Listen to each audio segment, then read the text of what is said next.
वक्रतुंड महाकाय सूर्यकोटि समप्रभ निर्विघ्नं कुरु मे देव सर्वकार्येषु सर्वदा। नमस्ते शारदे देवी सरस्वती मतिप्रदे वसत्वं मम जिह्वाग्रे सर्वविद्याप्रदा भव। गुरुर्ब्रह्मा गुरुर्विष्णु गुरुर्देवो महेश्वरः गुरुः साक्षात् परब्रह्म तस्मै श्री गुरवे नमः। दक्षिणे लक्ष्मणो यस्य वामे तु जनकात्मजा पुरतो मारुतिर्यस्य तं वन्दे रघुनन्दनम्। श्रीरामचन्द्रा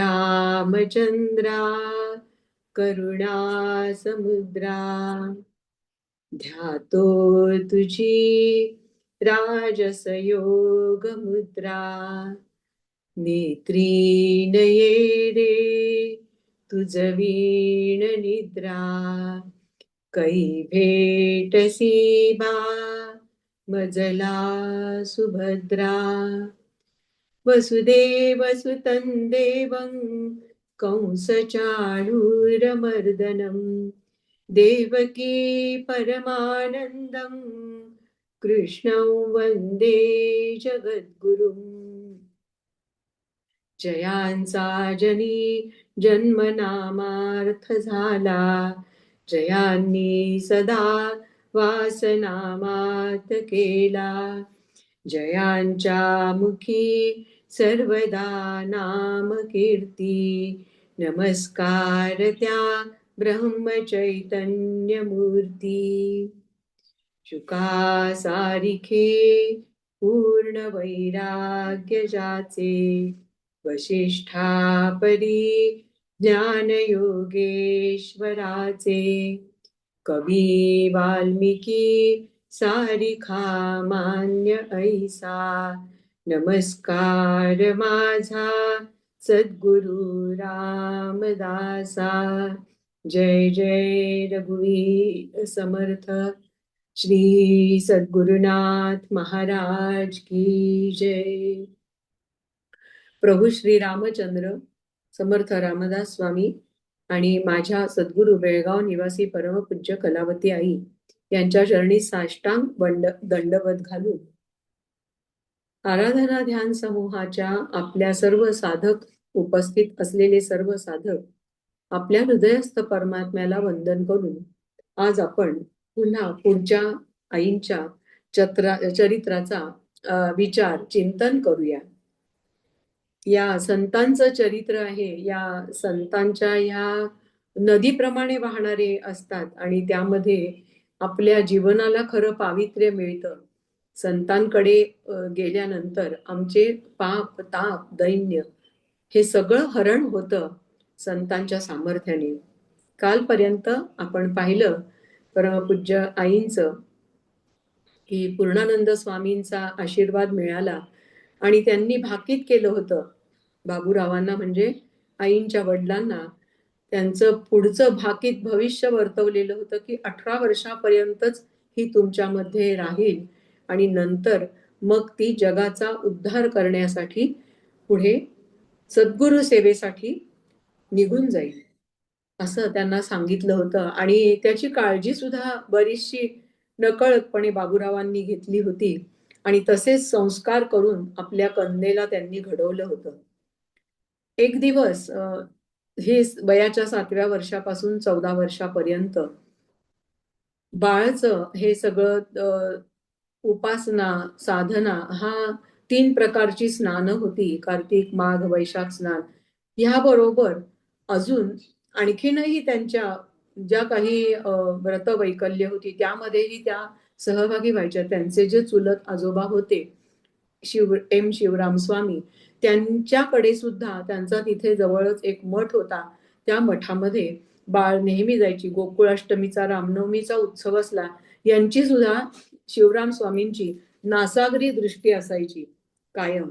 आणि स्त्रियांशी वगैरे कधी बोलणं नाही, काही नाही. फक्त लहान मुली आणि मुलं आणि त्यांचा घोळका त्यांच्या सभोवती असायचा. असे हे शिवराम स्वामी. त्यांच्याकडे गोकुळाष्टमीचा, रामनवमीचा असा उत्सव असला की बाळचं तिथे जाणं व्हायचं. 7 दिवस त्या उत्सवामध्ये रांगोळ्या घालणे, देवपूजेसाठी हार, फुलं अशी सगळी देवाजवळची जी सगळी सेवा होती, या सेवेमध्ये बालपणापासून बाळ आनंदाने सहभागी होत होती. अशा प्रकारे तिचं हे सगळं बालपण आणि म्हणता म्हणता जवळ-जवळ 14 वर्षाचा काळ, 14वं वय म्हणजे तिला लागलं आणि त्यानंतर मग त्या काळातील प्रथेप्रमाणे पुढे एक थोडासा विचार सुरू झाला होता. खरं तर तो विचार आईंनाही मान्य नव्हता. पण आपण मोठ्यांचं म्हणणं डावलणार कसं? आणि त्यामुळे त्यांनी बाबूरावांनी तिची थोडी समजूत घातली, की लग्न हे परमेश्वरापासून मला दूर लोटणारं विघ्न आहे आणि मला ते नको आहे. असं थोडंसं त्यांनी आपलं मत व्यक्त केलं होतं आपल्या वडिलांकडे.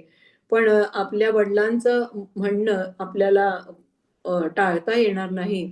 बाबूरावांनी बाळला समजावून सांगितलं, की मीराबाईंनी सुद्धा प्रपंचात राहून कृष्ण भक्ती केलेली आहे आणि ह्या प्रपंचात राहून भक्ती करायला काही अडसर नसतो. आपण प्रपंच, परमार्थ दोन्हीही जबाबदारीने करू शकतो, असं बाबूरावांनी पटवून दिलं आणि मग त्यांनी ते मान्य केलं. आणि मग एक स्नेही होते बाबूरावांचे. त्या स्नेह्यांच्या मध्यस्थीनी त्यांनी एक माहिती पाठवली होती. तिरकोईलूरमधील एम. राजगोपाल यांच्या पत्रिकेशी रुक्माबाईंची पत्रिका जुळते आणि पुढील मग तुम्ही हा विवाहाचा विचार करू शकता, असं त्यांनी तो पत्र पाठवलं होतं. आणि त्यानंतर मग ती पत्रिका जमते, त्यामुळे तो विवाह निश्चित झाला. या एका पोस्ट कार्डावरती आणि तोपर्यंत हे वर्ष होतं 1923. 1908 मध्ये आईंचा जन्म झाला आणि 15व्या वर्षी लग्नाचा योग जुळून आला. त्यावेळेला त्यांनी ते एका पोस्ट कार्डावर तोपर्यंत नवदंपतींनी एकमेकांना पाहिलेही नव्हते, गाठभेट तर नव्हतीच नव्हती, बघितलंही नव्हतं. आणि त्यावरती तो मोठ्यांच्या निर्णयावरती हा विवाह निश्चित झालेला होता. आणि त्यानंतर मग विवाहाचा सगळा एक सोहळा आहे तो ठरवला गेला. ही सगळी मंडळी वऱ्हाडी मंडळी आहे ती गोकर्णामध्ये दाखल झाली आणि त्यावेळेला भंडीकेरी मठामध्ये, गोकर्णामध्ये थोडासा गोकर्णाच्या बाहेर हा मठ आहे. सारस्वत आहेत आणि आई सुद्धा सारस्वतच आहेत. त्यामुळे तिथे त्यांची समाधी आहे. आता त्यांचं नाव मला आठवत नाही, चित्रानंद की असं काहीतरी आहे. ते मोठे सत्पुरुष आहेत, त्यांची समाधी आहे आणि खूप सोवळं त्या मठामध्ये असतं.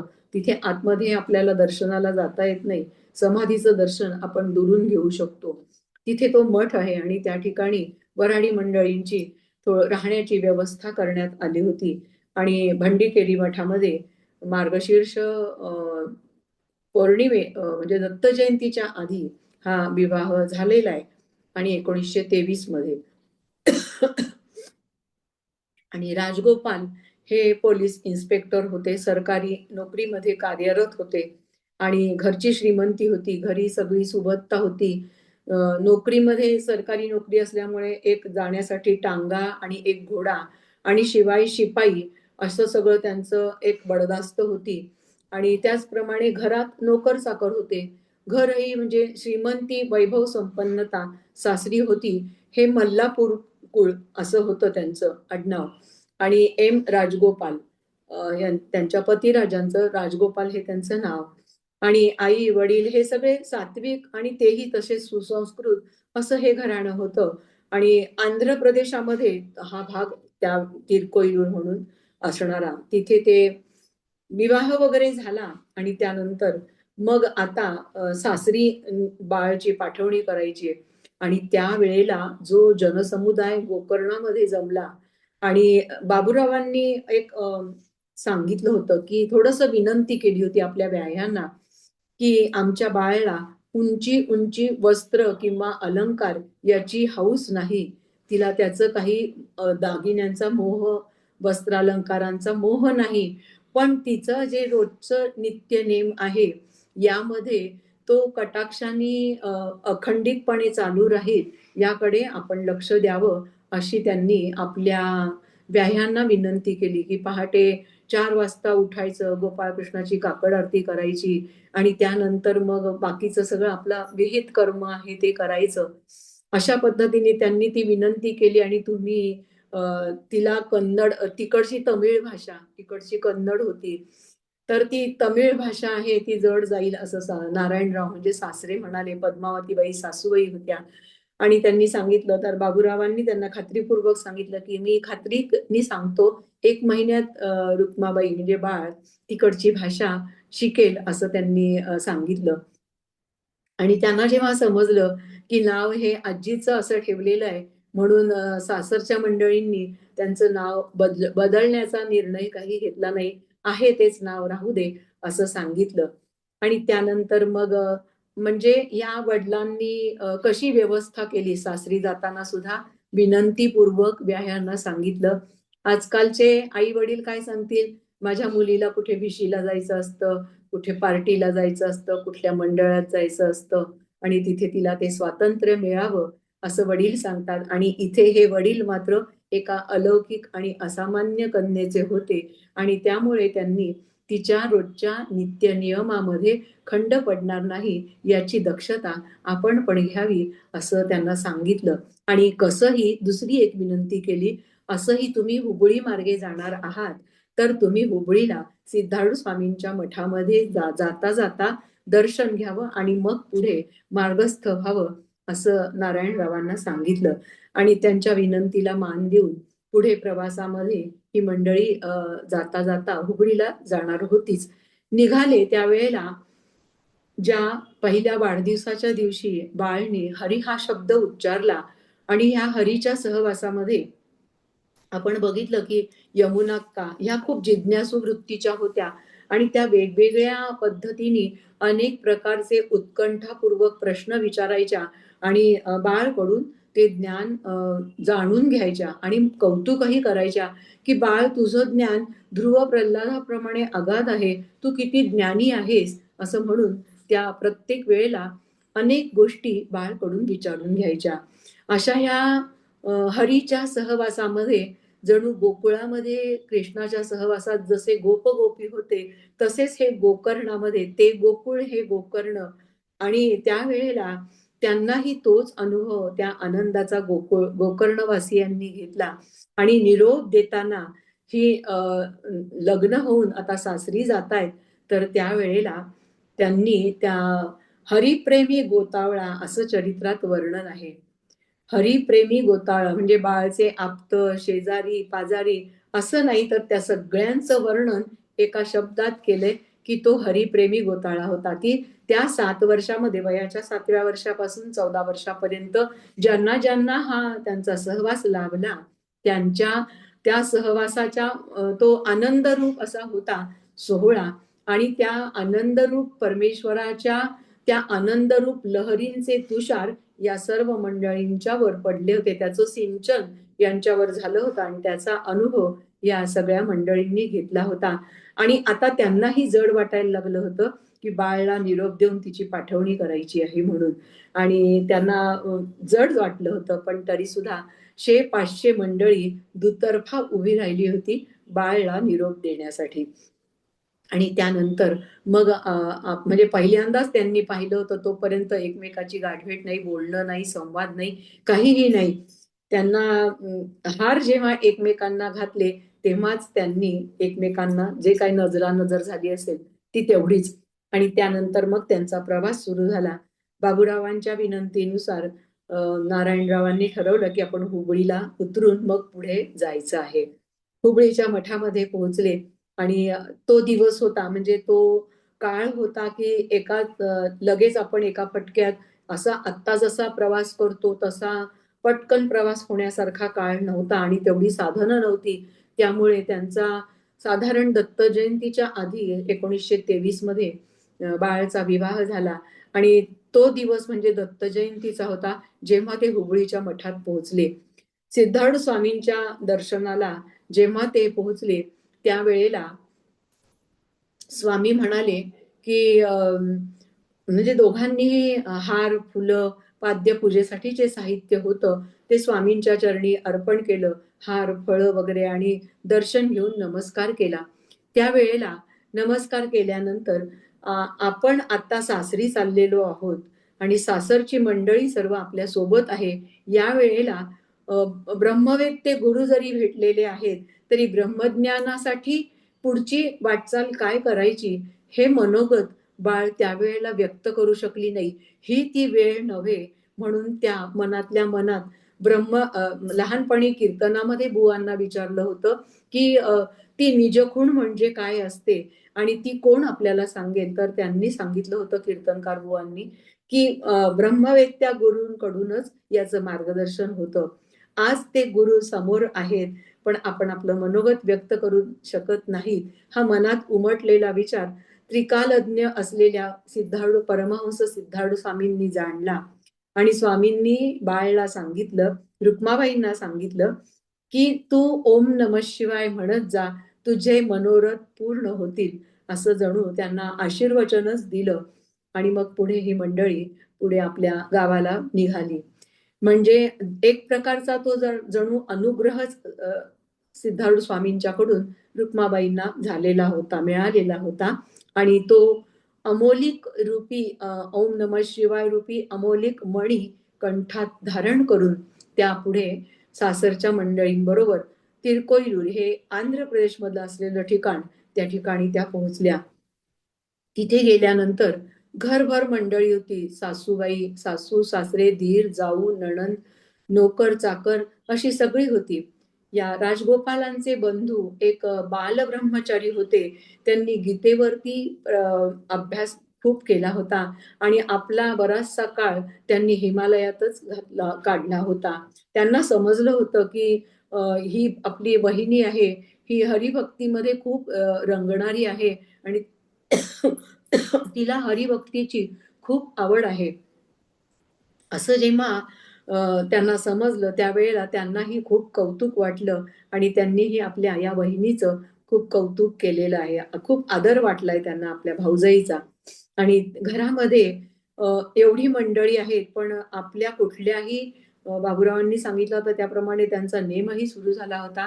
पहाटे 4 पासून 4 ते 5:30 आपल्या लाडक्या श्रीकृष्णाची काकड आरती, आणखीन सगळं सकाळचे जे विधी होते, जे सगळे आरती, काकडा हे सगळं करायचं आणि त्याला नैवेद्य वगैरे दाखवायचा आणि त्यानंतर स्नान करून आणि पुन्हा एकदा मग घरातल्या सगळ्या मंडळींच्यासाठी विविध प्रकारचे नाश्त्याचे पदार्थ करण्यासाठी सुद्धा तिथे तत्पर असायच्या आणि प्रत्येकांना तोंड धुण्यासाठीची व्यवस्था, गरम पाणी, पंचा हे सगळं तिथे तत्परतेने नेऊन ठेवायच्या.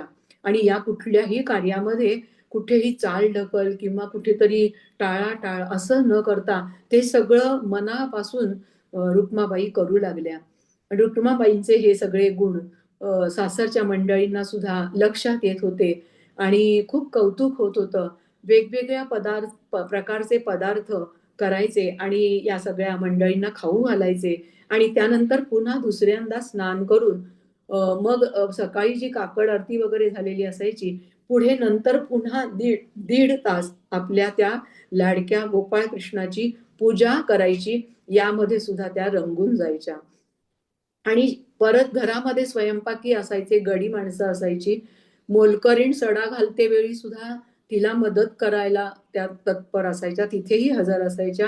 आपल्याला सगळ्या स्त्रियांना सगळ्या कामाची सवय पाहिजे. वास्तविक त्यांना तिथे लक्ष देण्याची काही गरज नव्हती. दळणकांडण करणाऱ्या सुद्धा, मोलमजुरी करणाऱ्या बायका त्यांच्या घरामध्ये होत्या. एवढी श्रीमंती त्यांची नक्कीच होती, पण तरी सुद्धा प्रत्येक कामात त्या काम मदत करायला लागायच्या आणि हे करत असताना आपल्या सासू सासऱ्यांना हे कळू नये, कारण आपण असं सगळ्या कामात सहभागी होतोय याचं त्यांना वाईट वाटेल की आपल्याकडून आपल्या घरात हिला जास्त कष्ट पडू नये, त्रास होऊ नये, हे सासू सासऱ्यांना सुद्धा वाटत होतं. सासरे सुद्धा खूप मिश्किल स्वभावाचे होते आणि त्यांनी त्यावेळेला दोघीही सुनांना दागिने केले आणि त्यांनी सांगितलं की 22 तोळे दागिने रुक्माबाईंचे होते आणि तेवढेच त्यांचे मोठ्या सुनेचे पण होते, गिरिजाबाई. आणि मग ते दागिने केल्यानंतर ते म्हणाले, की मी 2 वर्षानंतर पुन्हा परत वजन करून पाहणार आहे. कुणाचे दागिने किती झिजले हे मी बघणार आहे.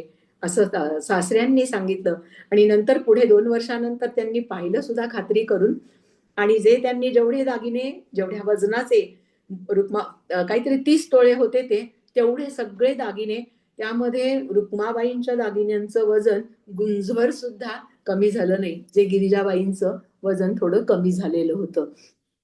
आणि त्यांनी म्हटल्याप्रमाणे तिथे ती भाषा पण रुक्माबाई लवकरच त्यांनी शिकून घेतली. घरातली इतकी सगळी कामं करत असताना, त्यात सहभागी होत असताना सुद्धा आपले यजमान कामाला जायला निघाले, की त्यांच्या बुटाची लेस बांधण्यासाठी सुद्धा तिथे रुक्माबाई हजर असायच्या. अशा प्रकारे हे एकमेकांना पूरक असं हे जोडपं होतं. त्यांच्या या सगळ्या कृष्णाच्या मूर्तीमध्ये किंवा साधनेमध्ये राजगोपालांकडून कधीही तक्रार आली नाही आणि तक्रार येण्याची संधी किंवा वेळ रुक्माबाईंनी पण कधी येऊ दिली नाही. आपली सगळी नववधूची जी तत्परता आहे, जी जबाबदारी आहे, ही सर्व जबाबदारी त्या यथास्थितपणे पार पाडत होत्या आणि अशा पद्धतीने त्यांचा हा संसार सुरू झाला होता. आणि त्याच वेळेला इतकं सगळ्या घरातल्या सगळ्या मंडळींकडून कौतुकाची त्यांना एक थाप मिळत होती सतत आणि कौतुक सतत त्यांना अनुभवायला मिळत होतं. शिवाय दुपारच्या वेळामध्ये सुद्धा जे बाबूरावांच्याकडे वैद्यकीचं शिक्षण घेतलेलं होतं, त्या शिक्षणाचा त्यांनी इथे उपयोग केला.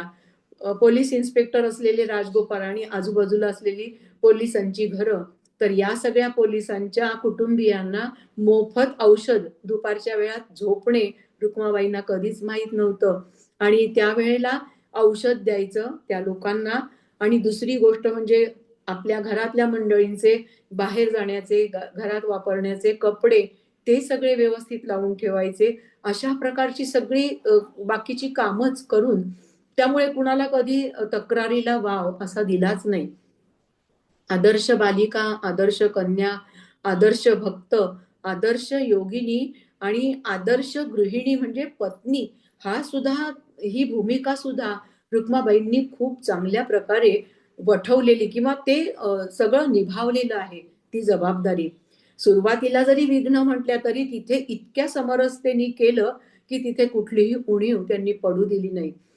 त्यानंतर मग असं होता होता हा सगळा सुखाचा कालावधी 2 वर्ष कधी उलटली 1923 ते 1925 हे समजलंही नाही. सासरच्या सगळ्या मंडळींच्याकडून कौतुक आणि गौरव हे सगळं त्यांचं होतच होतं.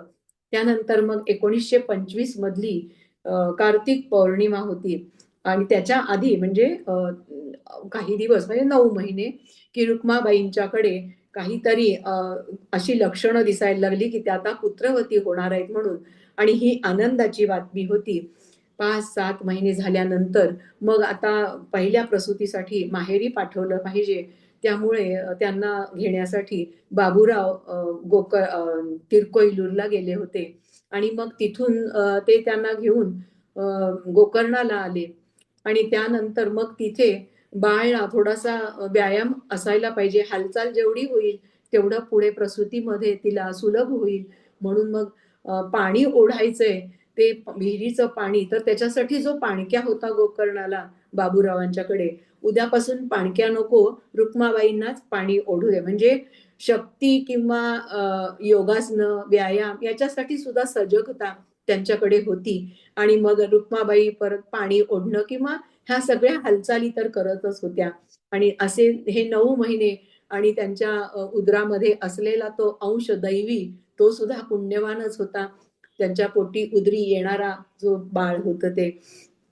असं करता करता कार्तिक पौर्णिमेचा दिवस आला आणि त्याच्या आधी थोडंसं रुक्माबाईंची परिस्थिती थोडीशी अजून नाजूक होते असं सीतामाईंच्या लक्षात आलं आणि त्यांनी मग तोपर्यंत थोडीशी तजवीज करण्याची सोय केली. कारण त्या काळामध्ये फार हॉस्पिटल्स, दवाखाने अशी सोय नव्हती तर घरच्या घरीच हा सगळा प्रसूतीचा सगळा आहे ते तिथेच केलं जायचं.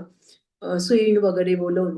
तर कोटीतीर्थ मी परवा वर्णन केलं होते. कोटीतीर्थाच्या सभोवताली इतका सुंदर तो विस्तीर्ण तलाव आहे, खूप मोठा आहे आणि त्याच्या चहूबाजूला कार्तिक पौर्णिमेला दीपोत्सव, दिवे लावले जातात, पणत्या लावल्या जातात आणि त्या पणत्यांचं प्रतिबिंब त्या पाण्यामध्ये पडतं. फार सुंदर तो कोटीतीर्थ हा तलाव आहे आणि त्याच्यामध्ये मग देवाची मिरवणूक काढतात त्या तलावामध्ये आणि पुन्हा नंतर मग तो येतो परत देवळामध्ये. असा तो रात्रभराचा उत्सव गोकर्णामध्ये. सगळे लोक रात्रभर तिथे हजर असतात त्या कोटीतीर्थाच्या जवळ. आणि अर्थातच बाबूरावांच्याकडची पण सगळी मंडळी होती, पण सीतामाईंचं लक्ष जास्त आपल्या कन्येकडे होतं.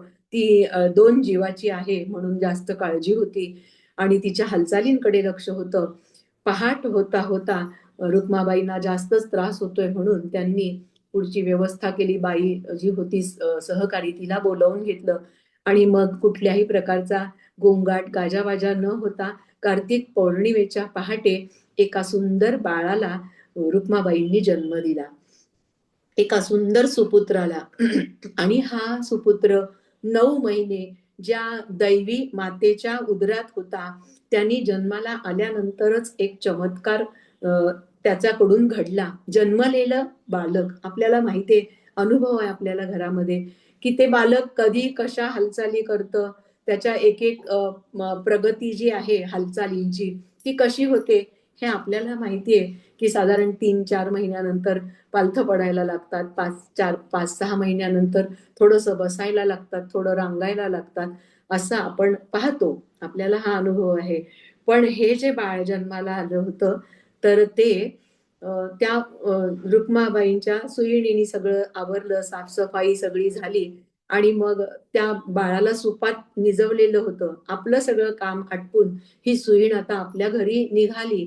त्यावेळेला आपलं बाळंतिणीच्या खोलीत सहज डोकावून जावं म्हणून तिने सहज एक कटाक्ष टाकला त्या खोलीमध्ये. त्यावेळेला त्या खोलीमध्ये त्या उशाशी ठेवलेलं रुक्माबाईंच्या ते सुपातलं छोटं बाळ ते सुपासहित त्यांच्या चरणापर्यंत गेलेलं होतं आणि तिथं दिसलं नाही. मग ती शोधायला लागली, हा चमत्कार काय झाला? बाकी तिथे कोणी गेलं नाही, त्याला हलवलं नाही, काहीच नाही, कारण तशी तिथे परवानगी नव्हती आतमध्ये कुणालाही जाण्याची.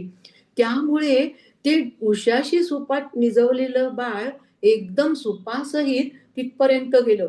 त्यांनी सीतामाईंना बोलावून घेतलं, बाळाला मांडीवर घेतलं आणि त्याचे घोटे बघितले तर घोटे आणि गुडघे लालबुंद झाले होते.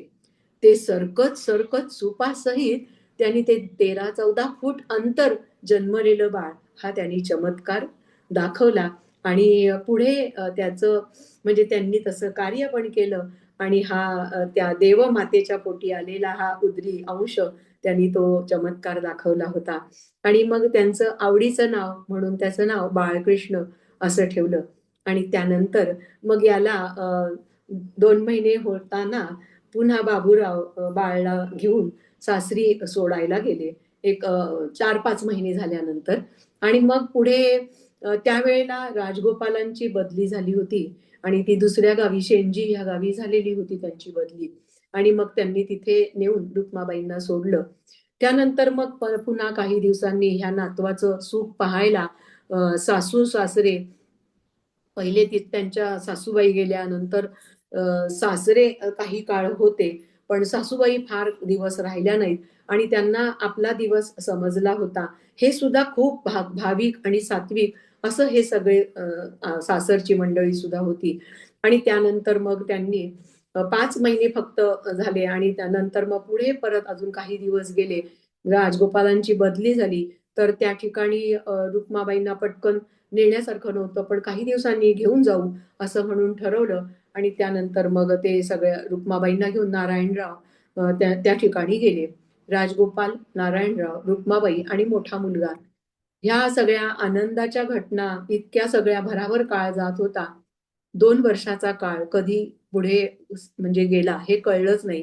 1923 मध्ये विवाह झाला, 25 मध्ये प्रथम पुत्र झाला आणि त्यानंतर मग 1927च्या सुमारास साधारण राजगोपाल पोलीस इन्स्पेक्टर होते आणि त्यावेळेला त्यांच्या त्या भागामध्ये एक इन्स्पेक्शन करण्यासाठी सिनियर ऑफिसर येणार होते. आणि त्यावेळेला इंग्रज ऑफिसर जास्त असायचे. तेव्हा तो काळ जो होता तो. आणि त्या अधिकाऱ्यांनी अचानक ते येणार आहेत असं कळवलं आणि जिथे ज्या तंबूत त्यांची राहण्याची सोय केली होती, दुर्दैवाने त्यांच्या तंबूमध्येच एक चोरी झाली. आणि आता ह्या चोरीचा छडा लावलाच पाहिजे म्हणून त्यासाठी नेमणूक झाली ती राजगोपालांची. आणि नंतर मग ह्या चोरीच्या तपासासाठी राजगोपाल 7 दिवस अहोरात्र घोड्यावरून रपेट करत होते. अखेरीस 7 दिवसानंतर त्यांना तो चोर मुद्देमालासहित त्यांनी त्याला पकडलं आणि नंतर मग त्या आपल्या सिनियर ऑफिसर होते त्यांच्याकडे सोपवलं. आणि त्यानंतर मग त्या अविश्रांत श्रमामुळे खूप थकले आणि घरी आल्यानंतर मग त्यांनी पाणी एवढंच म्हटलं आणि त्याच क्षणी त्यांची हृदयक्रिया बंद पडली. या वेळेला रुक्माबाई 7 महिन्याच्या गरोदर होत्या. 7 महिन्याचं बाळ पोटात होतं. मोठा मुलगा 2 वर्षाचा होता आणि 1927 मधला तो आषाढी एकादशीचा दिवस होता. आता ही वैधव्याची कुऱ्हाड अचानक 1930 ते 1923 ते 1927 अवघी 4 वर्ष हा संसार झाला आणि इथे त्यांच्या संसाराची पूर्णता झाली. एक मोठा आधार पती म्हणजे आपलं धर्मराज्य आणि नंतरचं म्हणजे यमराज्य. आणि आता हा दुःखाचा डोंगर हा कसा आपण पेलायचा या विवंचनेत रुक्माबाई होत्या. आणि त्यांना ते दुःख असह्य झालं आणि त्यांनी ठरवलं की आपण आपलं आयुष्य संपवायचं आहे. असा विचार केला की आता जगून राहण्यात काय अर्थ आहे. यांच्या मागे ह्या अजून एक पोटात आहे आणि हा 2 वर्षाचा मुलगा आहे. म्हणजे ह्या मुलांचा सांभाळ कसा आपण करणार आणि पुढचे दिवस कसे काढणार. यापेक्षा हे आयुष्य नको हा उद्वेग त्यांच्या मनामध्ये निर्माण झाला. आणि त्यावेळेला तिथे जवळच असलेल्या विहिरीमध्ये आपला देह समर्पित करावा, आपण जीव द्यावा असा विचार करून रुक्माबाई पुढे गेल्या. आणि त्यावेळेला तिथे एक साधू हे जे महात्मे असतात, जे परमेश्वरी कार्य करण्यासाठी अवतार घेतात, तशी ती योजना सुद्धा भगवंतानी केलेली असते. आणि हा सगळा आणि मनुष्य आहे तर त्याला हा दुःखाचा हा आवेग आहे तोही असह्य होतो. मनुष्य रूपात अवतरल्या होत्या तर तोही त्यांना आवेग होता. तोही त्यांचा तो त्रास असह्य व्हायला लागला. आणि तिथे ते साधू पुरुष एक काळे धिप्पाड असे तिथे अचानक प्रगट झाले त्यांच्या अर्ध्याच वाटेवर विहिरीकडे जाण्याच्या आधीच. आणि त्यांनी सांगितलं, रुक्माबाई थांब, तुझ्या दुःखाचा प्रलय होण्याची वेळ आता जवळ येऊन ठेपलेली आहे आणि तू सिद्धारूढ स्वामींच्या कृपेने लवकरच सुखरूप होशील आणि तू लवकरच सिद्धारूढ स्वामींच्या आश्रमामध्ये जाऊन सेवेला हजर हो असं त्यांनी सांगितलं. ज्या क्षणी त्या साधूंचं दर्शन झालं त्याच क्षणी तेव्हापासून त्यांचं दुःख आहे ते पूर्णपणे विरल्यासारखं म्हणजे मावळून गेल्यासारखं झालं. तो जो दुःखाचा आवेग होता त्या वेगळ्याच काहीतरी अनुभूती त्यांना आली. आणि आजूबाजूच्या मंडळींना वाटायला लागलं की हिला झालंय काय. ही काही बोलतच नाही, हिला काही रडायला किंवा दुःख असं व्यक्त करत नाही, नेमका प्रकार काय झालाय असं आजूबाजूच्या नातेवाईक मंडळींना वाटायला लागलं. आणि जवळ काही अशी दळणवळणाची किंवा कुठलं मोबाईल अशी कुठली तरी संपर्क यंत्रणा नसल्यामुळे 2 दिवसानंतर बाबूरावांना ही गोष्ट समजली की अशी अशी घटना घडलेली आहे. आणि त्यानंतर मग दुसरं बाळ व्हायचं होतं. नारायणराव घरामध्ये होते आणि त्यांना हे पुत्रशोकाचं दुःख पाहावं लागलेलं होतं. आणि बाकी कोणीही आप्तेष्ट मंडळी जवळ नाहीत, आई नाही, वडील नाहीत. आणि अशा एका मोठ्या दुर्धर प्रसंगाला रुक्माबाईंना तोंड द्यावं लागलं.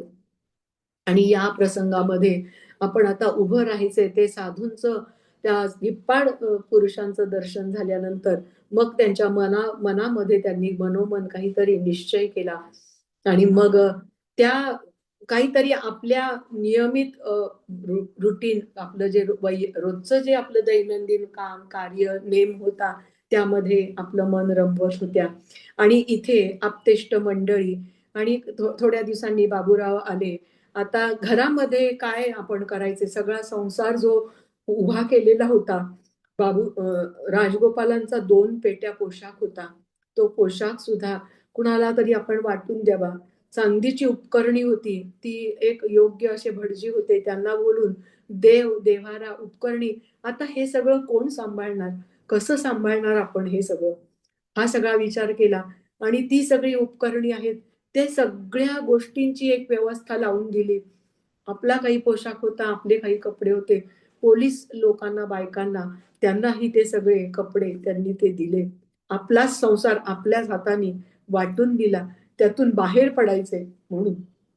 आणि त्यानंतर मग काही दिवसांनी बाबूराव आले आणि तेवढ्या वेळामध्ये त्यांचे त्या ठिकाणी धीर आले. बंधूच्या प्रेमाने आले असं वाटलं, पण त्यांनी घरातली काही जड-जवाई, काही अशी काही मौल्यवान काही वस्तू होत्या, तेवढ्या सगळ्या घेऊन ते पसार झाले होते. बाकीचं म्हणजे याचाही कुठे वाच्यता रुक्माबाईंनी केली नाही. नंतर बाबूराव घेऊन गेले आणि मग पुढे 1927 मधल्या आषाढी एकादशी दिवशी हा सगळा दुर्धर प्रसंग घडला होता आणि नंतर मग श्रावण पौर्णिमा म्हणजे राखी पौर्णिमेला 1927 मध्ये द्वितीय पुत्राचा जन्म झाला आणि त्यानंतर मग हा जो दुसरा मुलगा झाला त्या मुलाला साधारण 2-3 महिने झाले होते आणि त्यानंतर त्यांच्या अंतःकरणात तीव्र वैराग्याच्या ज्वाळा इतक्या उफाळून यायला लागल्या की त्या त्यांना असह्य व्हायला लागल्या आणि नंतर मग अखंड ही बोलत नाही कुणामध्ये कुणाशी असं सहभागी होत नाही मनमोकळेपणाने काही व्यक्त करत नाही तेव्हा घरातली सगळी मंडळी तक्रार करायला लागली मामा मावशी कुणी पुनर्विवाहाचा सल्ला दिला तर तोही त्यांनी मान्य केला नाही आणि त्यानंतर मग पुढे ह्या मुलाला 3 महिने झाल्यानंतर एक दिवस इतकी बेचैन अवस्था झाली आणि त्या बेचैन अवस्थेमध्ये त्यांनी सांगितलं हे किशन तू कुठे लपून बसला आहेस माझा इथला अन्ना पाण्याचा ऋणानुबंध संपला नाही का तुला माझ्यासाठी धावत येताना कोणी भक्त तुला आडवा आला की काय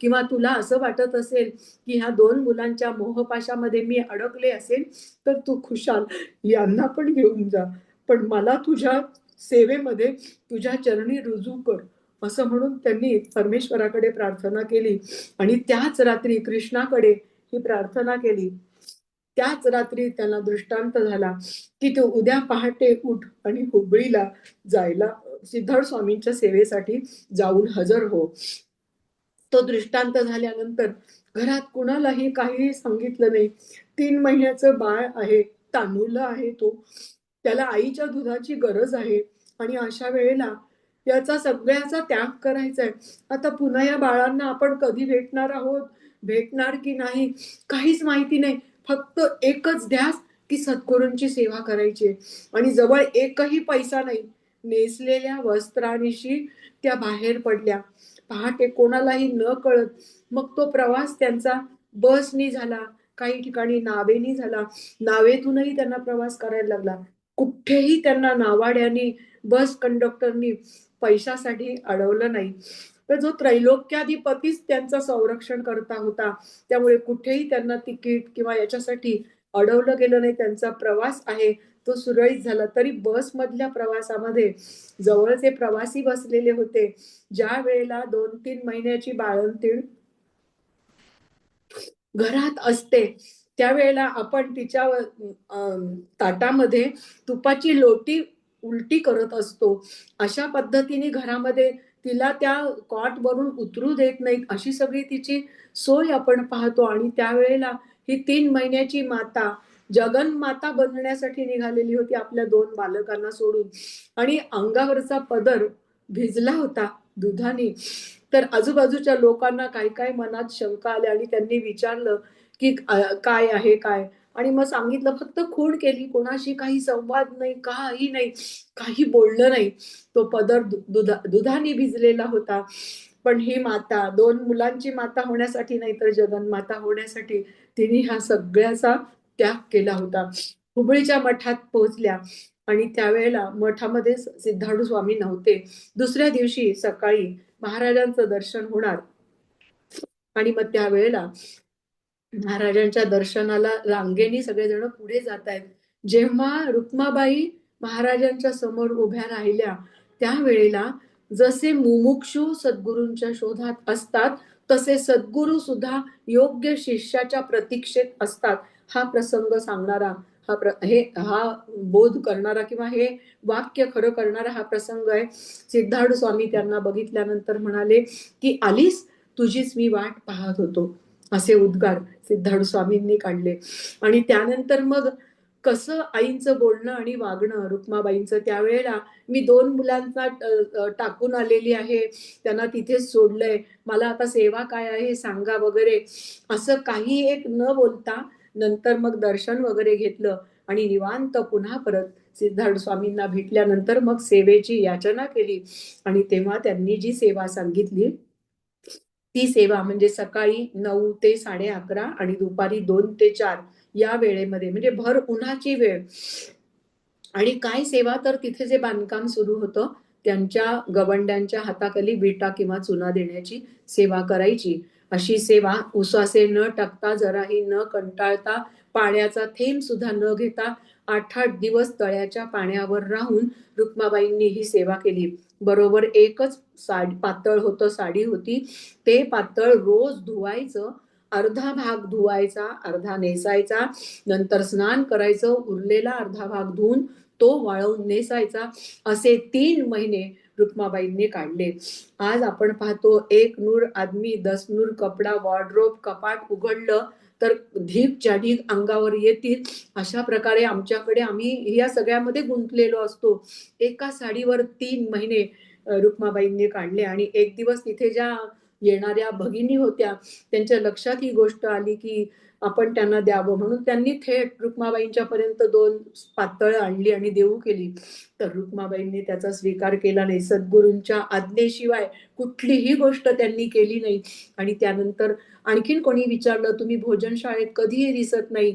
महाराज म्हणाले, तिच्या सर्व इच्छा ह्या मागच्या जन्मी पूर्ण झाल्या, ती तृप्त आहे, त्यामुळे भोजनशाळेत सुद्धा.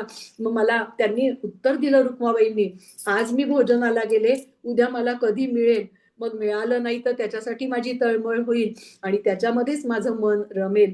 तसं गुरुसेवेमध्ये तो व्यत्यय नको, म्हणून तिथून पण कधी भोजनशाळेमध्ये हजर राहिल्या नाही. मग कोणीतरी यदृच्छेनी, कोणी आयाचीच वृत्ती जी म्हणतात ती अशी, कोणीतरी काहीतरी थोडंसं दिलं तर तेवढंच खाऊन, तळ्याचं कधीतरी मग पाणी पिऊन असे दिवस त्यांनी काढले.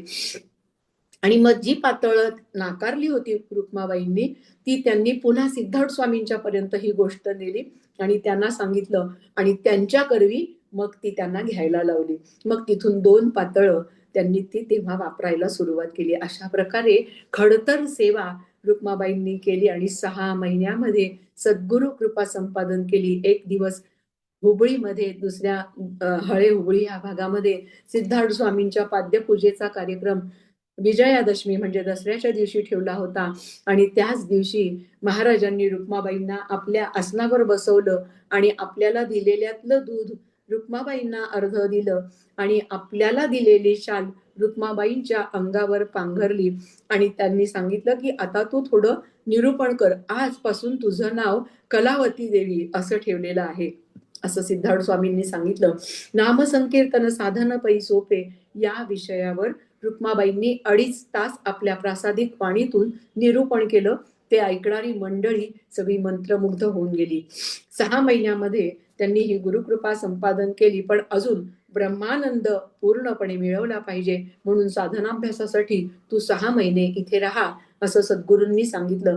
नंतर पुढे असंही सांगितलं की मी लवकरच समाधी घेणार आहे आणि मग तुला पुढचं कार्य तुला करायचं आहे, असं सूचित केलं रुक्माबाईंना.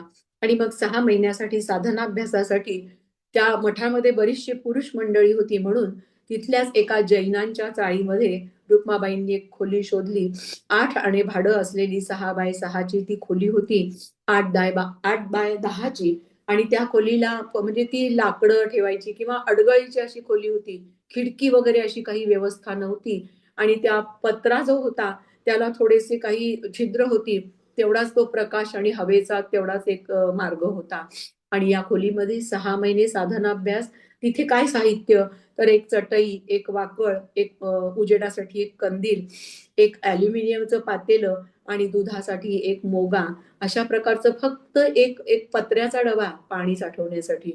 पहाटे 3ला उठायचं, आपले प्रातर्विधी आटोपून, आणि काय या काळामध्ये पहाटेपासून जे बसायचं ध्यान आणि नामस्मरण, अशी साधना त्यांची सुरू झाली.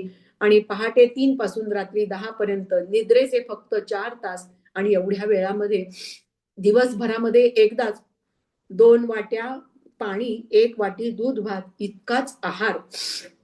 अशा पद्धतीने त्यांनी ती साधनाभ्यास पण पूर्ण केला.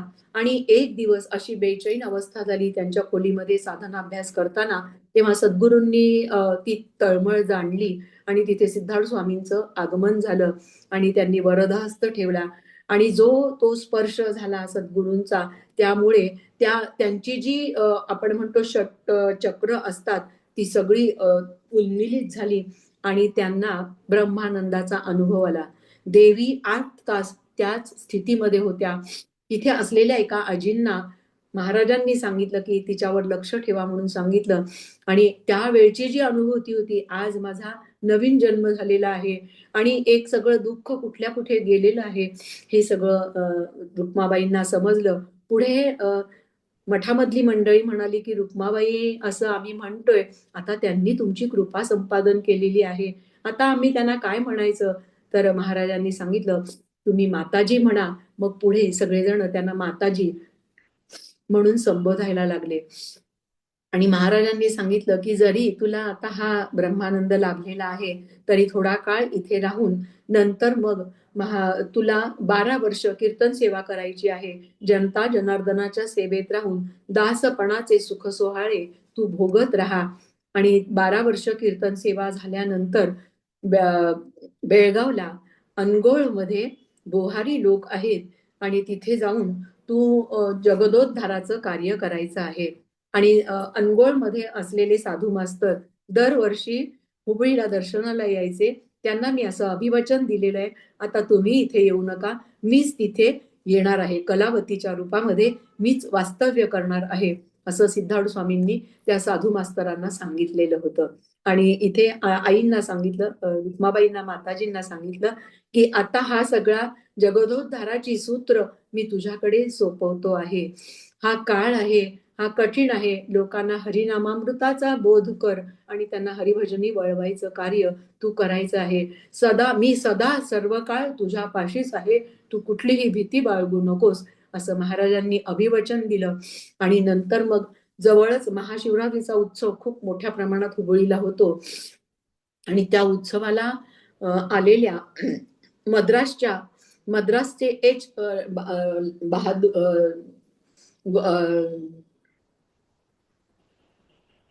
ते दोघ जण, गिरिजाबाई आणि ते आले होते आणि त्यांनी आग्रह केला, की तुम्ही आमच्या बरोबर मद्रासहून आले होते, आता आम्ही बेंगलोरला चाललेलो आहोत, तर तुम्ही आमच्या बरोबर यावं. हुबळीच्या मठात ते उत्सवासाठी आले होते. आणि मग त्यांनी आग्रह केला म्हणून मग माताजींचं तिथे जाणं झालं. आणि हीच त्यांची कीर्तनाची सुरुवात होती. पहिलं कीर्तन त्यांचं बेंगलोरमध्ये झालं. आणि त्यानंतर मग गिरिजाबाईंच्या बरोबर रुक्माबाई पुन्हा परत मद्रासला गेल्या. बेंगलोरला पहिलं कीर्तन झाल्यानंतर मग मद्रासमध्ये गेल्या आणि मद्रासमध्ये बडी बडी उच्च विद्या विभूषित अशी मंडळी कीर्तनाला येत होती. आणि यावेळेला तिथे एक डॉक्टर होते, ते सुद्धा या केशव पै म्हणून टीबीचे स्पेशालिस्ट, आणि त्यांची मुलगी त्यावेळेला तिची प्रसूती खूप जवळ आली होती आणि ते कीर्तनाला येऊन बसायचे सगळे. त्यांना कीर्तन खूप आईंचं आवडत होतं, रुक्माबाईंचं. आणि त्यानंतर त्यावेळेला स्वतः डॉक्टर असले तरी मुलीच्या प्रसूतीच्या वेळेला खूप अवघड अशी स्थिती निर्माण झाली. आणि त्यावेळेला त्यांना कीर्तनातलं माताजींचं वाक्य आठवलं, की पडता जड भारी तासी आठवावे हरी, मग तो होऊ ने दिशीण आड घाली सुदर्शन. म्हणजे कुठलंही संकट आलं तरी त्याला कळवळून हाक मारायची आणि ते फुलपात्रामध्ये दूध साखर घालून त्याच्या पुढे आपण करुणा भाकायची. मग तिच्या आईला ही गोष्ट आठवली आणि तिने तत्काळ तसं केलं आणि देवाकडे प्रार्थना केली. आणि दुसऱ्या क्षणाला मी ओके आहे असं तिचे उद्गार आले. ती बेशुद्ध पडली होती त्यावेळेला, पण ती सगळी तिची प्रसूती सुरळीत झाली, तिला कन्यारत्न झालं. आणि ह्या सगळ्या प्रित्यर्थ जे डॉक्टर होते त्यांनी रुक्मा माताजींच्या चरणी 2.5 तोळ्याचं सोन्याचं पदक देऊ केलं होतं. 1930चा तो काळ होता आणि त्यावेळेला ते 2.5 तोळ्याचं सोन्याचं पदक त्यांनी माताजींच्या चरणी अर्पण केलं होतं. माताजींनी सविनयपणे ते स्वीकारण्यासाठी नकार दिला. पैसा आणि प्रसिद्धी या दोन्ही गोष्टींपासून मला दूर राहायचं आहे. माझ्या सद्गुरूंची असं काही स्वीकारण्यासाठी मला आज्ञा नाही, आदेश नाही. मी यातली कुठलीही गोष्ट काहीही स्वीकारू शकणार नाही. आणि समजा तुमच्या आग्रहाखातर जर मी आज हे पदक स्वीकारलं तर न जाणो उद्या या पदका शेजारी बसायला अनेक पदकं येतील आणि त्यांची भविष्यात माळ तयार होईल. पण तेणे करून माझे सद्गुरूंचे चरण मला अंतरतील तर मला तसं न करता मी हे स्वीकारू शकत नाही. म्हणून त्यांनी निस्पृहपणे निस्वार्थपणे त्यांनी सांगितलं आणि ते टाळलंय आणि ते नाकारलंय. आणि अशा यानंतर मग त्यांच्या अनेक ठिकाणी त्यांची ही कीर्तन सेवा सुरू झाली. नंतर कधी कधी कोणीतरी बोलवायचे कीर्तनाला आमच्याकडे या म्हणून, पण सुरुवातीच्या काळामध्ये खूप खडतर अशी तपश्चर्या त्यांना करावी लागली. कधी कोणी म्हणायचे की तुम्ही नदीवरती स्नान करा.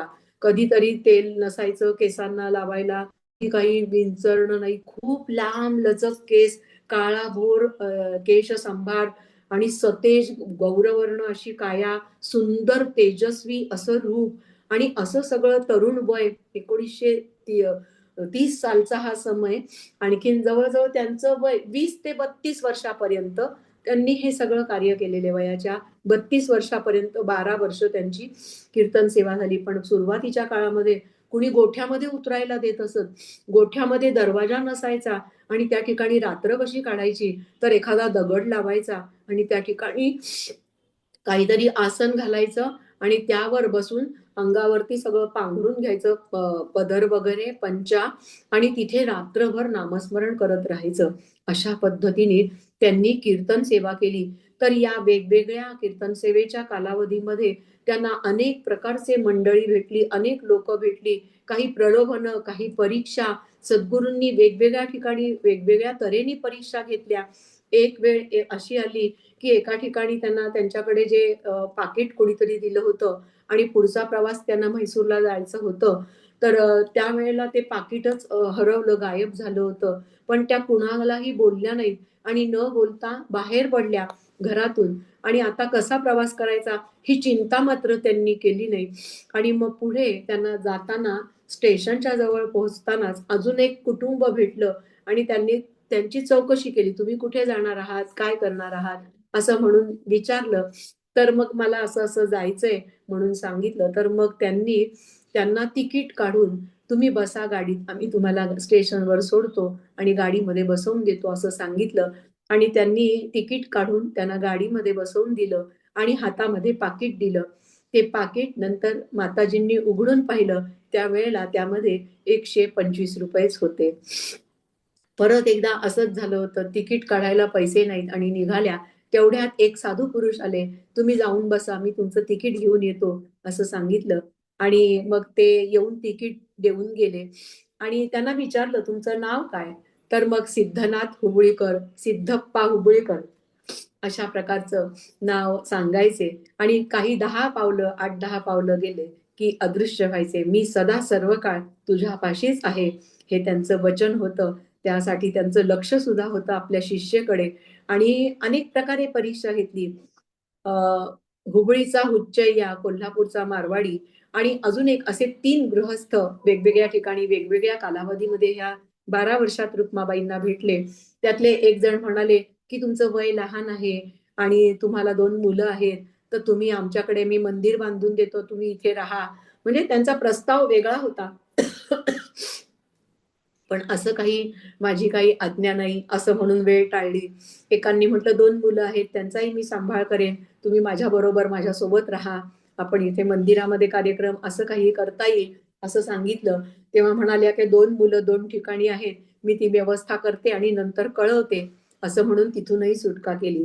या 12 वर्षाच्या कीर्तन सेवेच्या कालावधीमध्ये रुक्माबाईंनी 12 ठिकाणी अशी काहीतरी अवघड परिस्थिती यायची, कुठे कुणाचं सहकार्य मिळायचं नाही आणि त्या ठिकाणी सुईणीचं काम सुद्धा केलेलं आहे. मी एवढी श्रेष्ठ आहे, माझा एवढा अधिकार आहे, ज्ञानी आहे, कुठेही कधी ज्ञानाचं प्रदर्शन रुक्माबाईंच्याकडून कधीही झालंच नाही. आणि त्यानंतर मग अशा सगळ्या परीक्षेच्या वेळांमध्ये, कसोटीमध्ये त्या चांगल्या प्रकारे उत्तीर्ण झाल्या आणि 12 वर्षानंतर जी सेवा झाली ती त्यांची बेळगावमध्ये शहापूर म्हणून एक ठिकाण आहे, त्या ठिकाणी त्यांची ती अखेरचं कीर्तन समाप्तीचा तो दिवस होता आणि त्या दिवशी त्यांची ती कीर्तन सेवा झाली तेव्हा काही मारवाडी मंडळींनी, भगिनींनी भांडी वगैरे बरीचशी आणून दिली होती आणि तुम्ही आता इथे स्थायिक व्हावं असा थोडासा विचार होता. कीर्तनाच्या निमित्ताने महाराष्ट्र, कर्नाटक, मध्य प्रदेश, आंध्र प्रदेश अशा वेगवेगळ्या राज्यातून एकट्या स्त्रीने कुणाच्याही सोबतीशिवाय जवळ पैसे नसताना हा प्रवास केलेला आहे. वेगवेगळ्या वाहनातून केला, पण त्यांचं रक्षण सद्गुरूंनी कसं केलं हे ते एक परमेश्वरच जाणे. आणि ह्या अशा सगळ्या अवघड परिस्थितीमध्ये हे कार्य त्यांनी 12 वर्ष केलं आणि त्यांनी जी भांडी वगैरे दिली त्या काळामध्ये बेळगावमध्ये सुद्धा रुक्माबाई माताजी काही ठिकाणी खोली घेऊन राहायच्या, कधी कोणाकडे मुक्कामाला असायच्या. आणि मग नंतर मग पुढे काय झालं तर आता मंदिर बांधायचं आहे, तर मग ह्या मंदिराची व्यवस्था आणि नंतर पुढे मधल्या काळात मुलांचं काय झालं, मुलं कुठे होती, कशी वाढली, काय झालं याच्याबद्दलचा विचार आपल्याला आता उद्याच्या सत्रामध्ये करायचा आहे. की जसं म्हणतात ज्ञानदेव माऊली म्हणतात ज्ञानेश्वरीमध्ये एक ओवी आहे की तैशी दशेची वाट न पाहता वयसेची या गावा न जाता बाळपणीच सर्वज्ञता वरी तयाते. असं हे ज्ञान आहे, त्या ज्ञानाने जणू त्यांना वरलेलं होतं आणि परिपूर्ण ज्ञानच त्यांच्याजवळ होतं. योग्य अवस्थेची वाट न पाहता म्हणजे बालपणामध्ये सुद्धा केवढं अगाध ज्ञान रुक्माबाईंच्याकडे होतं, या बाबूरावांच्या या कन्येकडे होतं. प्रौढ वयामध्ये सुद्धा जो आकलन होत नाही, ज्या परमेश्वराची आम्हाला ओळख होत नाही, ते त्यांना अगोदरच लहानपणातच ही सर्वज्ञता त्यांनी जाणली होती आणि म्हणूनच त्याची माळ ते ज्ञान आहे ते त्यांना घालतं, आपोआपच त्यांना उमगतं. अशा परिस्थिती अशा पद्धतीने त्यांनी ही गुरुकृपा संपादन केली आणि पुढे 12 वर्षाची कीर्तन सेवा सद्गुरूंच्या आज्ञेनुसार सद्गुरूंच्याच आशीर्वादाने त्यांची पूर्ण झाली आणि त्यानंतर पुढचा भाग आहे तो आपण उद्याच्या सत्रामध्ये पाहूया. आता मी माझ्या वाणीला इथे माझी ही सेवा झालेली सद्गुरूंच्या चरणी समर्पित करते आणि माझ्या वाणीला मी विराम देते. श्री सद्गुरुनाथ महाराज की जय. परमपूज्य गुरुदेवता श्री कलावती माता की जय. जय श्रीराम ताई. आज तर अगदी निशब्द झालो. आपल्याला जेव्हा ऐकत होतो तेव्हा आपल्या डोळ्याचे पाणी होतं ते प्रत्येकीच्याच इथे डोळ्यात होतं. आज बोलताच येणं कठीण आहे आणि इतकं उगवत आहे हे चरित्र, इतकं सुंदर आहे आणि आपण ज्या पद्धतीनं आमच्या समोर मांडता आहात ना, ते सगळं जे आपण आईंबद्दल बोलत होता, लहान लेकरू टाकून त्या आल्या, त्यांनी कसा प्रवास केला, एका साडीत त्या 3 महिने कशा राहिल्या, हे सगळ्याच गोष्टी अगदी कल्पनेच्या पलीकडे होत आहे आणि खरंच समजून घेताना फार कठीण जात आहे. म्हणजे हृदय असं भरून येतं, असं वाटतं ही माऊली केवढी मोठी होती, केवढी मोठी. केवढा त्याग आहे जगासाठी फक्त. पण किती प्रेम आणि या माध्यमातून आम्हाला खूप काही गोष्टी आपल्याकडून कळतात आहे. अशाच येत चला प्लीज, एवढीच विनंती. मी बेळगावला गेले होते कलावती आईंच्या मंदिरात. त्यावेळेला तिथे त्यांची असलेली शिस्त अवर्णनीय होती. त्यावेळेला त्या नव्हत्या, नुकत्याच गेल्या होत्या. मला पण जाऊन पुष्कळ वर्ष झाली. म्हणजे एवढ्या जनसमुदायात त्या स्वतः इतक्या स्वतःला वाहून घेतलेलं, स्वतःच्या घरादाराचा एवढा त्याग केलेली व्यक्ती आणि तरी सुद्धा त्यांचा जनसमुदाय केवढा होता आणि ती शिस्त होती. तिथे जेवणाला असलेल्या ज्या गृहिणी होत्या त्या सुद्धा सगळ्या एक प्रकारच्या साड्या, एक प्रकारचं म्हणजे तिथे एक जे वातावरण होतं ना, संपूर्ण शेणाने सारवलेली जमीन होती. सकाळी ती जमीन सगळी सारवायची आणि त्यावेळेला तिथे त्या शेगड्या ज्या मांडलेल्या असायच्या त्याच्यावर त्यांचा तो जो प्रसाद द्यायचा असेल तो तिथे तयार व्हायचा. म्हणजे त्या सुद्धा इतक्या दिसायला साध्या वाटणाऱ्या गोष्टी आपल्याला एका माणसाच्या घरात इथे 4 माणसांचा स्वयंपाक करताना अवघड जातं. पण तिथे जवळ हजारोनी लोक यायची. तितक्यांचा प्रसाद त्या स्त्रिया अगदी न डगमगता आणि सुचिरभूतपणे इतक्या छान करायच्या की ते पण बघून फार बरं वाटायचं. भजन करताना तर असं विसरूनच व्हायचं की आपल्याला आता घरी जायचंय किंवा आपल्याला पुढे काही म्हणजे आम्ही प्रवासातच होतो. आम्ही काय अशा कोणाच्या घरी वगैरे नव्हतो. स्पेशली कलावती आईंच्या तिथे गेलो होतो आम्ही. त्यामुळे तुम्ही सांगताना जे सांगताय ते मला बरंचसं पटतंय. कारण त्यावेळेला त्यांची बालोपासना पण होती. ती सगळ्यात छोटी छोटी पुस्तकं त्यांनी बालोपासनेची सगळ्यांना दिली होती त्यावेळेला. त्यामुळे थोडंसं कसं ते आपुलकीने मला ते एकदम असं जवळ खेचून घेतल्यासारखं वाटतंय तुमचं बोलणं. आणि तुमच्या पण बोलण्यामध्ये किती आर्द्रता आहे की ते बोलताना तुमच्या पण डोळ्यात पाणी येतंय. म्हणजे त्या किती आणि आता त्या जाऊन किती वर्ष झाली आहेत पण तरी सुद्धा ते मनाला भावतंय फार एवढं बाकी खरं. आणि तुम्ही बोलल्यामुळे ते जास्तच मला जाणवलं सगळं. धन्यवाद. आपण छानपैकी हे सगळं आम्हाला विवेचन केलं आणि माझ्या जुन्या आठवणी पुन्हा जागृत झाल्या. नमस्कार.